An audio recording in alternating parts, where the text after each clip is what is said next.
No, we're going. Go. Okay, this is Mr. Veranda's American Government History YouTube channel. Today I'm going to talk about how democratic the American political system is. So, on the face of it, America is a very democratic country. One of the key things you can look at when you're talking about American politics is the regularity of elections. Not only is the House of Representatives elected every 2 years, but you've got the Senate elections, you've got the presidential elections, you've got elections for huge numbers of different people in American society, whether that be judges in lots of states, whether that be sheriffs, all the way down to dog catchers. So in lots of ways, America is a very democratic country. We've seen in the recent primaries with Joe Biden coming through at the moment to lead the Democratic primary. You can even elect the representatives within your own party. We saw that in 2008 with the Iowa caucus and the huge turnout there. So America is, on the face of it, hugely democratic. When you delve under the surface, you can see perhaps that democracy is only paper thin. It's a facade, some people would argue. One of the key reasons for that would be campaign finance. Campaign finance, some commentators argue, and particularly after the Citizens United decision in 2010, mean that big business, particularly the Koch brothers and super PACs, can get involved in politics, and some people argue can swamp the ability of ordinary people to have their say politically.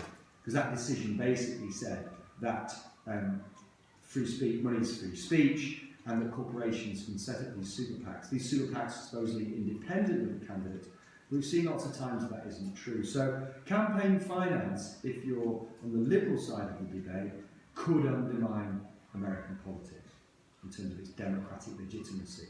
Another issue with American democracy would be the Electoral College. We saw that definitely with Donald Trump in terms of Hillary Clinton winning the popular vote, but there are lots of commentators that say that could happen on an even a bigger scale in this November's election, with perhaps Pennsylvania and Iowa, I hope, and Florida being key swing states, allowing Trump to win again, even if Joe Biden, if he is the nominee for the Democrats, and even if Joe Biden has that,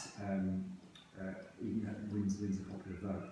Another area that you might consider is the way that interest groups operate. It's called the K Street Project, the idea that in Washington DC, K Street is where all the lobbyists are, and you can see the influence that they have on American politics, and particularly on some of the acts that we've looked at. So, for example, Obamacare, the Affordable Care Act, you can look at the influence of Liz Fowler, who helped to write the act. You can look at the influence of Max Baucus, who's the chairman of the Finance Committee. And you can start to see how pressure groups played a big influence, interest groups, on the type of legislation that came out there. So we don't have any public option during the Affordable Care Act.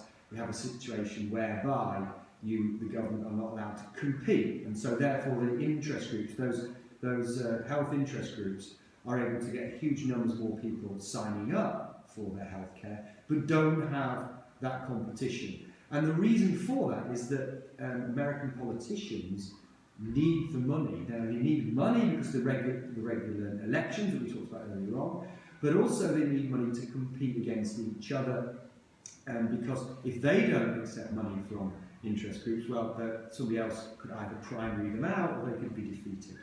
So groups like the American Israeli PAC, for example, or the groups such as the NRA, could have big influence over American politics. We saw the NRA's role in the failure of Obama to pass a lot of his legislation, particularly the Manchin-Toomey Amendment, in which the NRA were able to put so much pressure on congressmen.